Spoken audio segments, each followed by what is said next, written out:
Okay, we're gonna do, what? Okay, thank you.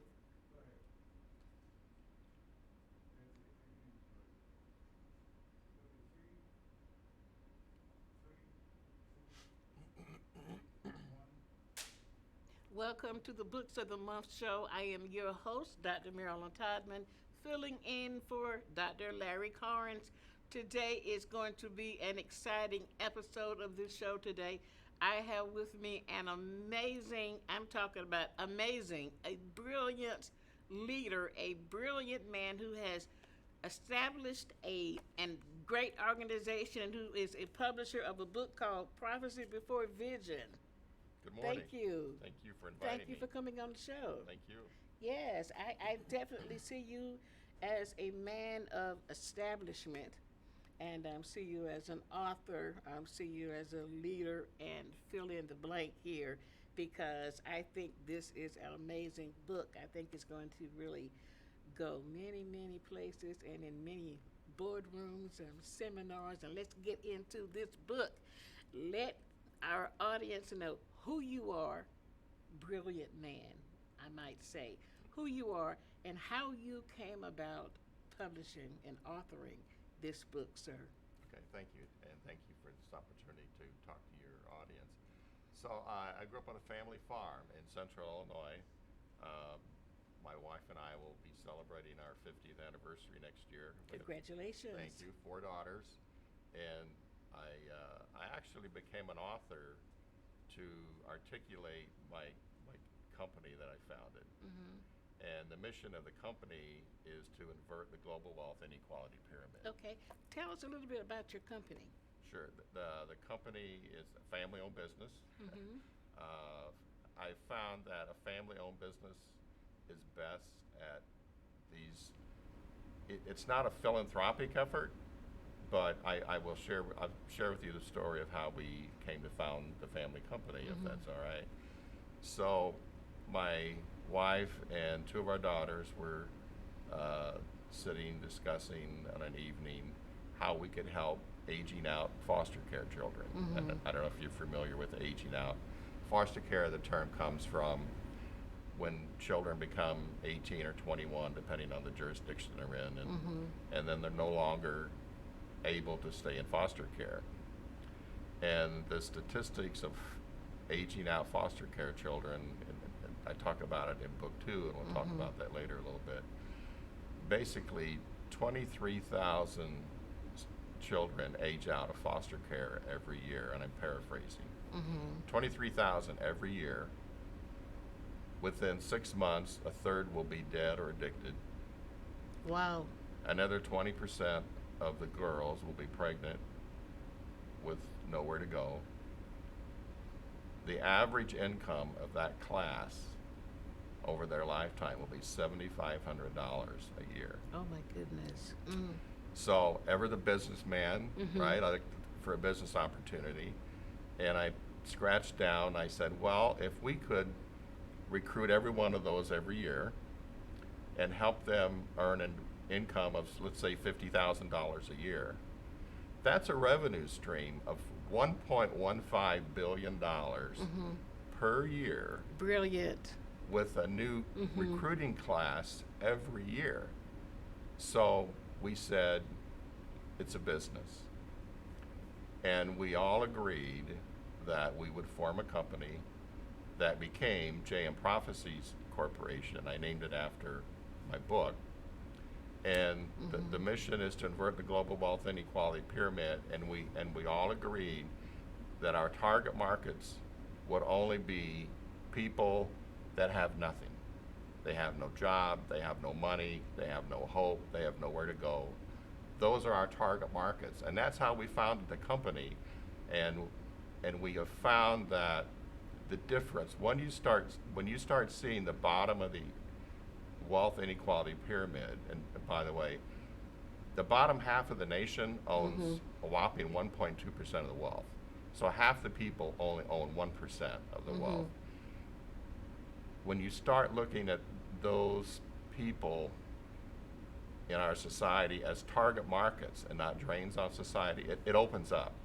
So you see this group of people as potential or possible leaders for Absolutely. tomorrow. Leaders for tomorrow, mothers for tomorrow, workers for tomorrow, and that's how. And so we coined that name that night, and then what led to prophecy before vision. So I have two great passions in my professional life, outside of family life. Those two great passions are inverting the global wealth inequality pyramid, basically helping people rise up out of the bottom of the pyramid. And then secondly, I spent 40 years as a financial executive watching CEOs, boards of directors, investors, senior management teams across many different kinds of companies and organizations, and they all struggle with establishing a vision for their company. This is so phenomenal, sir. I know this is not really a religious book, but it is a informative book, very powerful, and that can fit in the category wherever you want to put it at. Because the more you talk, the more I think about it. Is that it is so. I don't want to. I guess the other word I can think of is divine, because it came out of nowhere. This book, because no one has thought about it the way you thought about it, and how it can literally change lives of people that, from the lowest of the low to the highest of the high, CEOs and people that have nothing. So it bridges the gap, provides a way for people to become successful. Now, what I want to know, sir, is you titled the book Prophecy Before Vision. Most people would think vision before prophecy. And when you title your book Prophecy Before Vision, I think about God. And I think about there is the prophet in the book of Jeremiah in the Bible, where God says to him, I knew you before you were in your mother's womb, and I had already ordained you. So there was a prophecy before the vision. So Daniel could see the vision and know how to run with it. So tell me, let's get into the meat of this book here. Okay.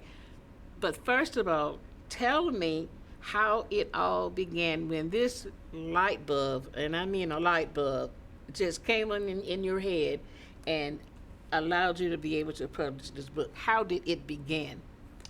It started literally 40 years ago, and I've always been fascinated with the concept of decision making under great uncertainty. So decision making under great uncertainty. Wow. And I actually took a whole course on that topic in my MBA program many years ago. And I stayed vigilant in observing that phenomena, if you will, and it's both qualitative, somewhat biblical, and quantitatively also. And so I as I watched CEOs and boards and investors make mistakes, and all very smart people, right? And many of the smartest people of the times. And I watched them, well, how could they have done differently? So I started to think about, well, what are the factors that contribute to great decision making under great uncertainty?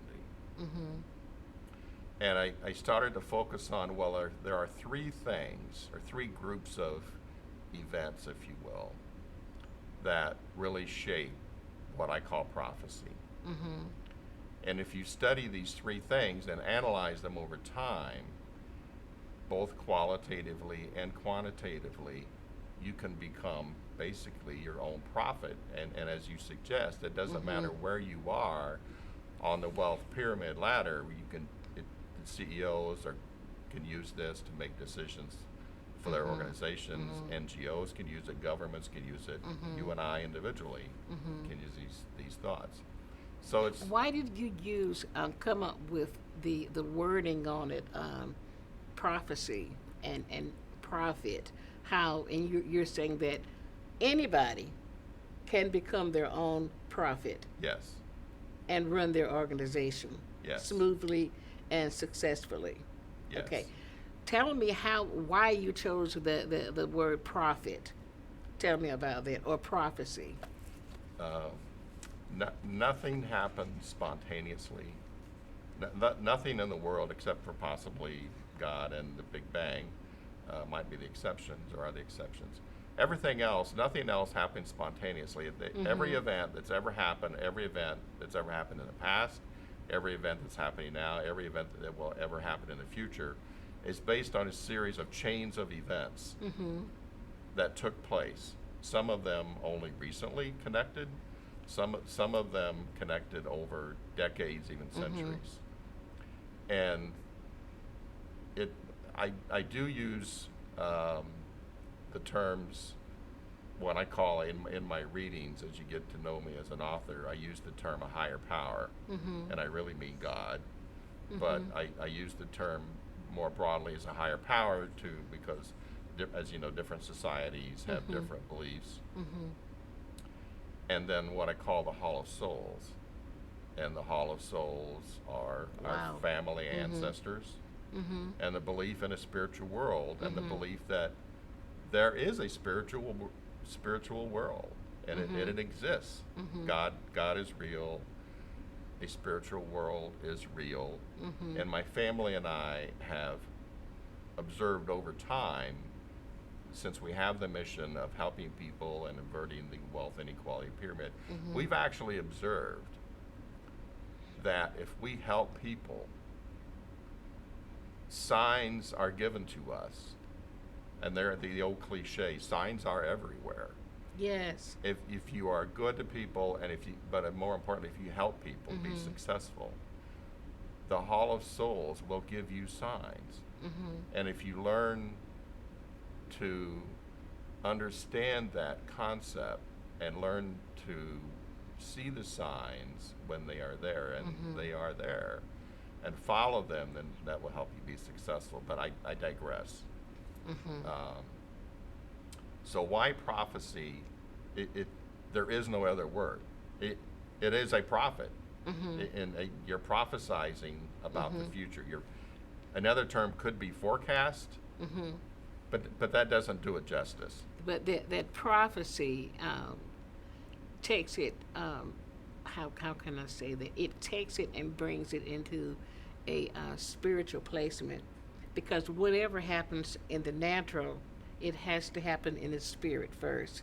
It has to come from within, and then it goes outward. So what you're saying is that your mission is, as you've written this book, is to teach leaders and those even at the bottom to become their own prophet for their organization. Now, we may have some CEOs that's watching this broadcast, and we may have some underdeveloped people that's watching this broadcast, and we may have some people that it's at the bottom of the barrel, and they want to come up to the level where they believe that they're supposed to be, but they're confused and they don't know how to, just like the CEO is confused and trying to figure out what went wrong with my company. How can I bring increase to my company? I've done everything that I know what to do. Now here's an author here, James Matthew. You have come with a solution, and I really believe it is, in fact, a solution. Prophecy before vision. We're going to take a break, and we'll be right back, and we're going to get into the meat of this book. See you in a moment. Let's get into the book. Sure. This is good. Are you doing seminars with this? I just started. Okay. So chapter 3 is really the meat of the book. Okay. We'll go into a little bit about chapter 3. We don't want to talk too much, but we want to be able to get them really interested. Sure. In your book, for sure. Wow. Okay. Mhm.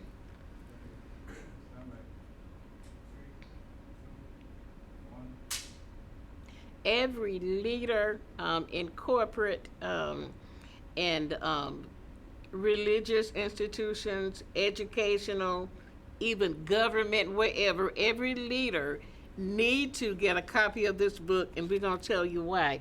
But let's get into chapter 3 of this book and tell me more about this. In chapter 3, it says, events to happen, things to come. Right. What I call events to happen and things to come are basically forecasting the future. We briefly talked about nothing happens spontaneously. So events to happen are the events that you forecast that will Or happen. prophesy. Or prophesize. Will happen. They can't be changed. They can't be altered. Nothing can be done. Their past chain of events dictate these events will happen. We can't necessarily prophesize or predict or forecast them with 100% accuracy, but they will happen. And I break events to happen down into 2 categories. What I call type 1 events to happen, which are more global in nature and may not necessarily impact you directly. Great example right now, Russia's invasion of Ukraine. Indirectly impacts us all, doesn't directly impact us here.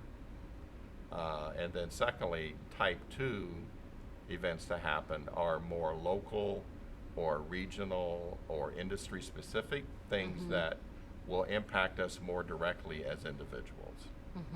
And I use what I call the headwaters of prophecy, and you'll see this in the book. What I call headwaters of prophecy are those events of the past and the qualitative and quantitative areas of study to put your prophecies together. And those 3 headwaters are global demographics, the technologies of the times, and what I call the 3 pendulums of a society.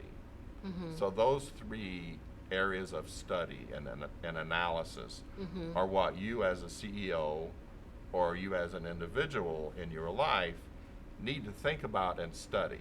So it's the head to form your headwaters of your prophecies. So it's global demographics, the 3 pendulums of a society, and the technologies of the times. Why would someone, we may have a CEO that's watching now saying, well, what do the global demographics have to do with me when I just have a local business? Great question. And in the back of the book, I publish a few of my prophecies for the 21st century. Let's take China, right? Global demographics. Everybody thinks China has this great power. China is imploding. And one of my premonitions, if you will, or for whatever you want to call it, one of my prophecies is that by the end of this century, the populations of the U.S. and China will crisscross. Wow. At around 650 million. China is benefiting from its demographic dividend. So when it started its one-child policy decades ago, it set its path as a nation down to destruction. And you're seeing more and more authors talk about this now. So that's an area of great interest to a CEO to think about. That really impacts their China decision. Do I want to should I have been a supplier from China 20 years ago? Wow. People that did that are regretting that decision now, right? 15 years ago, it looked great. Not so much now. Yeah. Because they can't get product of any kind. I get it. Yeah. So if you analyze those 3 headwaters of prophecy, then you start to come up with your events to happen. Then I also talk about the concept of what I've coined serendipity pools. I think everybody understands what serendipity is. I've seen some phrases like success occurs when preparation and opportunity meet. Yeah. That's serendipity, right? You place yourself in a position that when things happen, you benefit.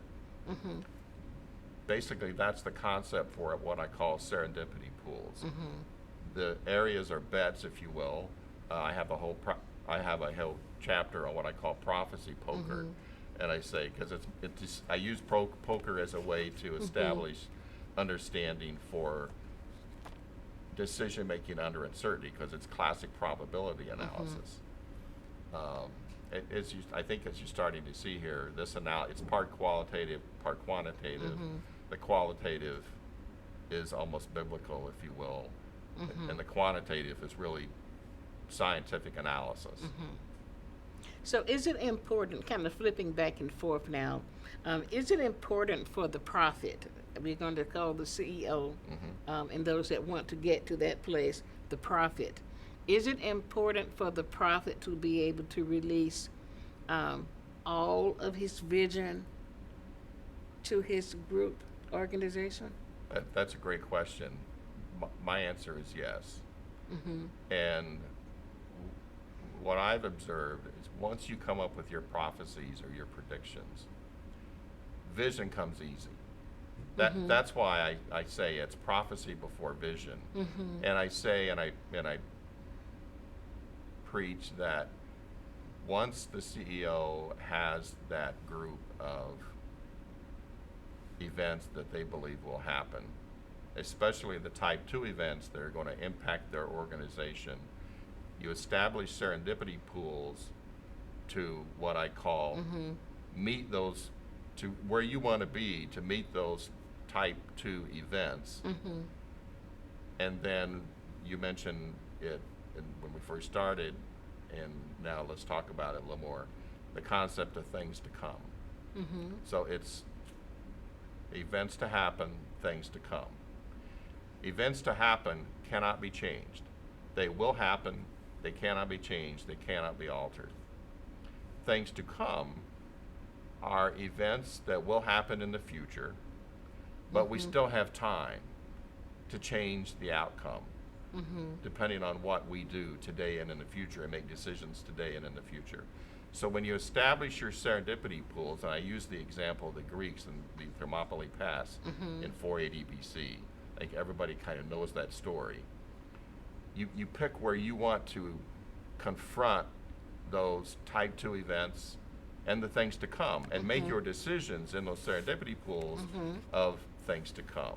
And a CEO, when they take that process, the vision will come easily to them. And then it's important, and I talk about this, they have to publish it. They have to be willing to put it on paper and say to their organization, to their investors, to their board of directors, to their employees, to their families, this is the prophecy for this organization. This is the vision. And now let me tell you the story.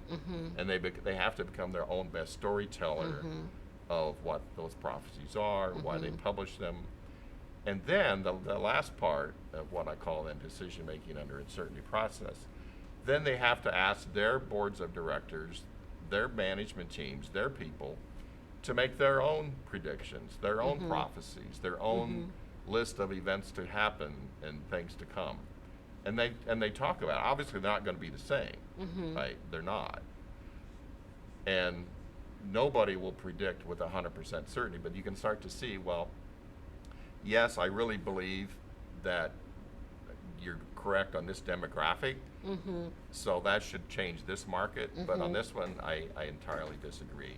And that's just part of normal decision making. Okay, and so your book is to cultivate leaders. Absolutely, yes. Tell me a little bit about that. How do you intend to cultivate leaders? So, and I talk about this in the first 3 chapters of book 2. My book 2 will be released this summer, and it finishes out what I call the JM Prophecies Leadership Code. Oh, wow. Okay, that's good. And so book 2, the title is Reject Self-Serving Power. you think about how decisions are made today around the world, they're basically made with two things in mind. People make decisions based on what they know, not on what they see in the future, because they haven't thought about being able to see into the future. But they will That's be able good, to after, yeah. after they read this book. And then secondly, what is self-serving for them? Unfortunately, that's the way decisions are made today. And the JM Prophecy Leadership Code has 3 parts. First, prophecy before vision. Learn to see and alter the future. That's, Learn to see and alter the future. yes.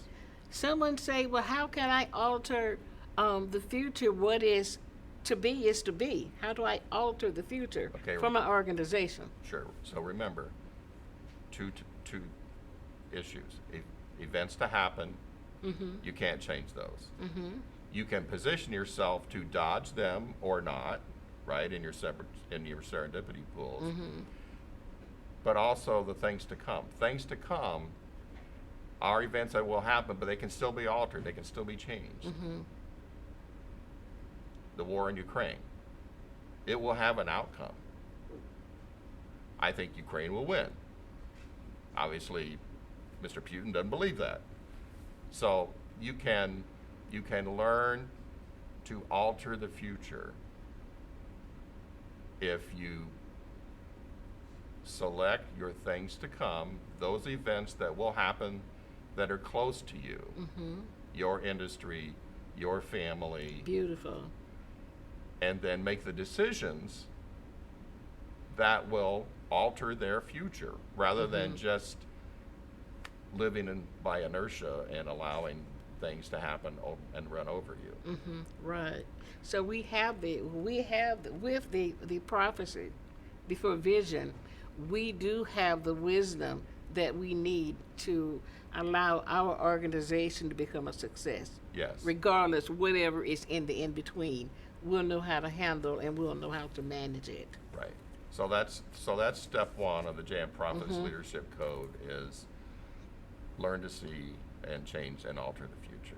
Learn to see and change and alter the future. That's powerful all by itself here.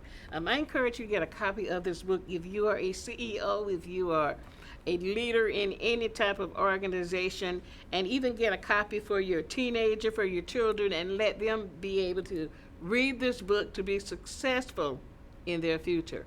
Thank you so much, sir, for coming on the show. Thank you. I really appreciate it. Thank you. Much success to you. Thank you. We'd love to have you to come back again. I'd love to come back. See you next time on the Books of the Month show. Bye-bye.